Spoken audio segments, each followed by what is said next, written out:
तो नमस्कार, मेरा नाम कनिका है और मैं कहानियाँ सुनाती हूँ। और आज आज यादों के उस भूले बिसरे संदूक से एक भूली बिसरी कहानी लाई हूँ। जी हाँ, लिटरली संदूक से लाई हूँ क्योंकि कहानी का नाम है मेरी अम्मा का संदूक। तो कहानी मेरे बचपन से जुड़ी है, मेरे दिल के बहुत करीब है, बहुत मार्मिक है। आशा करती हूँ आपको भी अच्छी लगेगी। और क्योंकि मेरे बचपन की बात हुई है तो मेरा शहर, मेरी दिल्ली की बात होना ज़रूरी है। और इस बात पे मैं दाद चाहूँगी, दिल्ली जैसा कोई दूसरा शहर नहीं। दिल्ली विविधताओं का शहर है, दिल्ली विरोधाभास का शहर है। एक तरफ ये जो आईआईटी एनआईटी है, आधुनिकता न्यूनतमता की रेस में आगे भिड़े है। दूसरी तरफ वो कुतुब मीनार, बिरला मंदिर, लाल किला बरसों का इतिहास अपने अंदर समेटे है।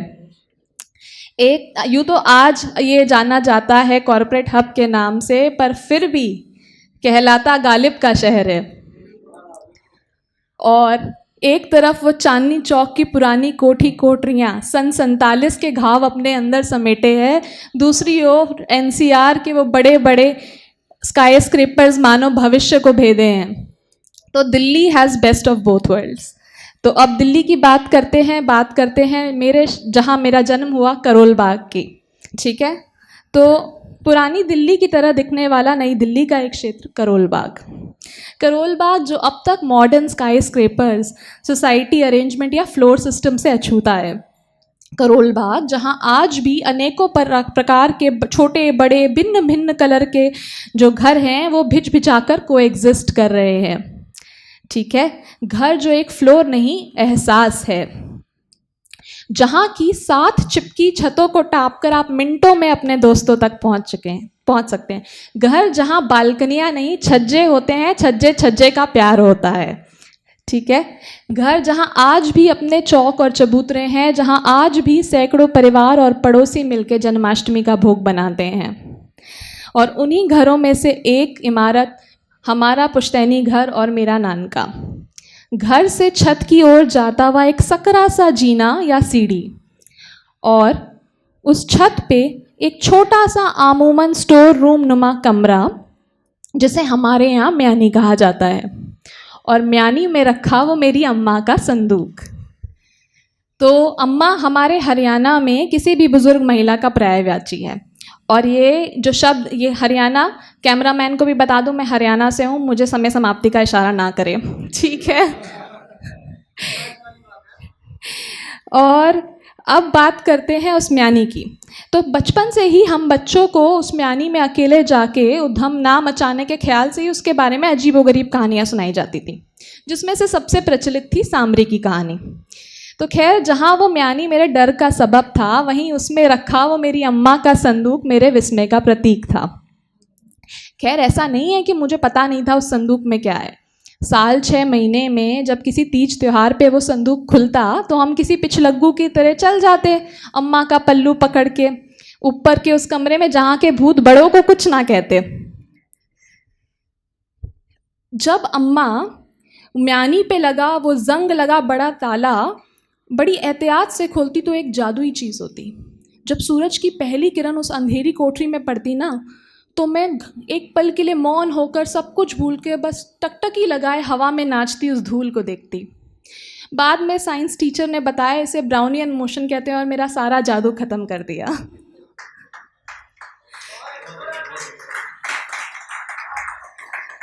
कुछ चीज़ों को ऐसे ही छोड़ देना चाहिए, मुझे लगता है ज़्यादा साइंस सब खराब कर देती है। खैर, बहरहाल आगे बढ़ते हैं कहानी में। अम्मा ने जैसे ही संदूक का दरवाज़ा वो खोलती, नेप्थलीन बॉल्स की भीनी खुशबू पूरे कमरे में भर जाती, और उसके साथ ही एकाएक मेरा भय भी काफूर हो जाता और उसकी जगह ले लेता वही विस्मय। ऐसा था वो मेरी अम्मा का संदूक। अम्मा बड़े ध्यान से उसके ऊपर करीने से लगा एक सूती कपड़ा हटाती, और नीचे चमचमाती साड़ियों का ढेर, मानो आज भी समय के चक्रों को भेदती हुई ज्यों की त्यों। तरह तरह की साड़ियों का झुरमुट, रंग बिरंगी साड़ियाँ, तरह तरह की साड़ियाँ, रेशमी, सूती, कॉटन, कोटा डोरिया, जॉर्जेट, मानो बनने वाली हर साड़ी, एक एक प्रकार की हर साड़ी स्वयं विधाता ने वहाँ रख दी हो। और साथ में उतने ही खूबसूरत क्रोशिया के डिज़ाइन वाले ब्लाउज़। तो मेरा साड़ियों के प्रति प्रेम 7-8 साल की उम्र से ही परवान चढ़ गया था। सच में आँखों के साथ मन में भी रंग भर दे, ऐसा करिश्माई था वो मेरी अम्मा का संदूक। खैर, एक बार से हमारा कहाँ मन भरता, हमें तो रोज़ रोज़ गोटे, तिल्ले, बंदेज और बनारसी कढ़ाई देखने का चस्का चढ़ गया था। अब यहाँ पे लड़के ज़्यादा हैं तो वो रिलेट नहीं कर पाएंगे पर आई होप लड़कियाँ कर पा रही हैं। तो हमें तो रोज़ रोज़ वो देखने का चस्का चढ़ गया था। तो हम हर दूसरे दिन अम्मा के दांत घिसते कि अम्मा एक बार ले चलो, बस एक आखिरी बार ले चलो, फिर कभी नहीं बोलूँगी। काम में लिप्त अम्मा का झुंझलाकर डांटना उस वक्त हमें उनका भाव खाना लगता था। समझ इतनी ही थी शायद। तो उन्हें और चने के झाड़ पर चढ़ाने के लिए बोलते, अरे अम्मा, तुम्हारे पास उस ज़माने में भी इतनी फैंसी साड़ियाँ कैसे थी? ये बात कभी कभी तो अम्मा को खुश कर देती, पर कभी कभी यादों के उदासी भरे समुंदर में धकेल देती। अम्मा बताती कि कैसे उनके पिताजी उनके कस्बे के सबसे रईस व्यक्ति थे, जिन्होंने बड़े नाजों से अम्मा को पाला। यहाँ तक कि उनकी शादी का सारा जेवर और कपड़ा उस ज़माने में भी बम्बई से आया था। तो खैर, शादी के बाद जीवन ने अम्मा को चूल्हे चौके में ऐसा झोंका कि उन्हें एक बार भी वो कपड़ा और वो जेवर अपने तन से लगाने का मौका नहीं मिला। अम्मा की ये बातें आज गहरी लगती हैं, और हमारे समाज में औरत की कभी ना बदलने वाले सच का आईना भी। उस समय कुछ खास समझ नहीं आता था।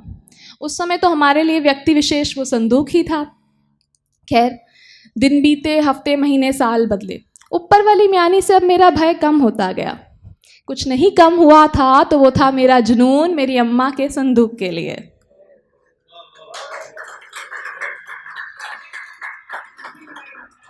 अब अम्मा की विनती करने की ज़रूरत नहीं पड़ती। जब मन आता ऊपर चली जाती, घंटों उन साड़ियों को निहारती और ख्याली पुलाव भी बनाती कि कौन सी साड़ी कब पहनूंगी। और फिर उतने ही हक से आके अम्मा को बोल देती, वो पीली वाली साड़ी किसी अपनी बेटी को मत देना, उसे मैं होली पे पहनूंगी। अम्मा खुश हो जाती मेरे इस ख्याल से, पर मेरे आगे बात टालने के लिए बोलती, हाँ तब की तब देखेंगे। खैर, दिन, महीने, साल फिर बीते।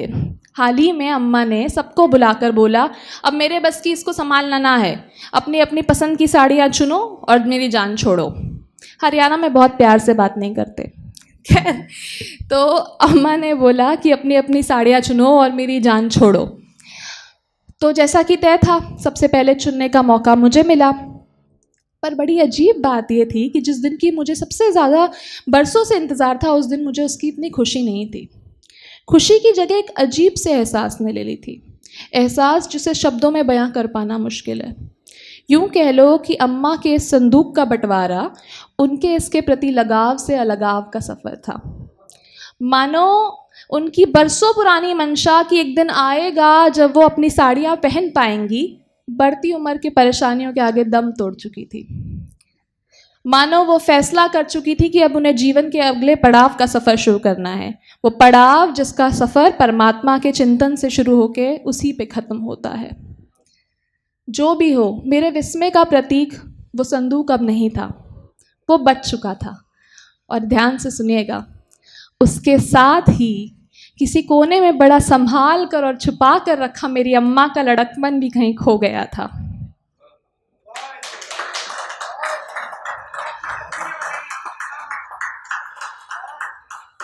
किसी चीज़ को खो देने का एहसास उस दिन इतना प्रबल था कि वो मेरी पसंदीदा साड़ियों के मेरे नाम होने की खुशी से कहीं ज़्यादा बड़ा था।